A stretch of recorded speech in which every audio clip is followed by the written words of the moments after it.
Vous voyez ces photos parfaites de Porto sur Instagram? Les façades colorées, les ponts dorés au coucher de soleil ou encore les ruelles pleines de charme? Eh bien, aujourd'hui, on vous emmène derrière la carte postale. Voici la vraie Porto, celle qu'on découvre quand on quitte un peu les filtres. Spoiler, elle est encore plus belle en vrai, mais pas toujours comme sur Instagram. Premièrement, la Ribeira.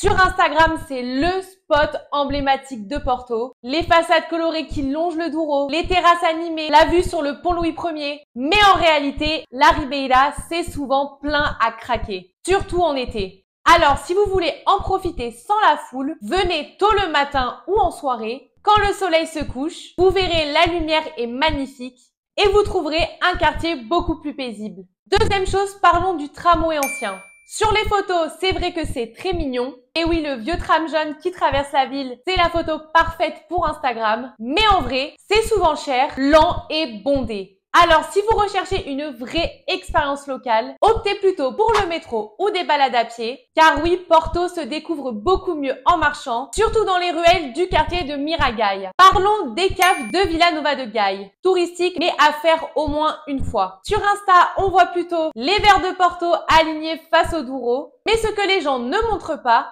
c'est que certaines caves sont de vraies institutions avec des dégustations guidées passionnantes. Le secret, évitez les plus connus à l'heure de pointe et choisissez plutôt une petite cave familiale. C'est plus authentique et souvent beaucoup moins cher. Les plages sont superbes, mais attention, l'eau est glaciale. Foz do Douro, Matosinhos. Sur Instagram, on croirait presque être aux Caraïbes, mais en réalité, l'eau de l'Atlantique est froide et ça même en été. La petite astuce, c'est d'y aller pour le coucher de soleil ou pour un petit apéro les pieds dans le sable. C'est là que vous ressentirez vraiment l'ambiance locale. Mais pour les plus courageux, vous pouvez tout à fait vous baigner. Maintenant, au niveau des cafés et brunchs instagrammables et délicieux, oui, certains spots sont clairement pensés pour les photos. Murs fleuris, avocado toast, latte art, mais le goût est bien là. Des adresses comme Zénith, Nicolo ou Early sont à la fois jolies mais très bonnes. Alors pas de honte à sortir votre téléphone pour une petite photo Instagram. Enfin bref, vous l'avez compris, Porto n'est pas juste une ville de carte postale, c'est un mélange de beauté brute, d'énergie locale et de surprises à chaque coin de rue.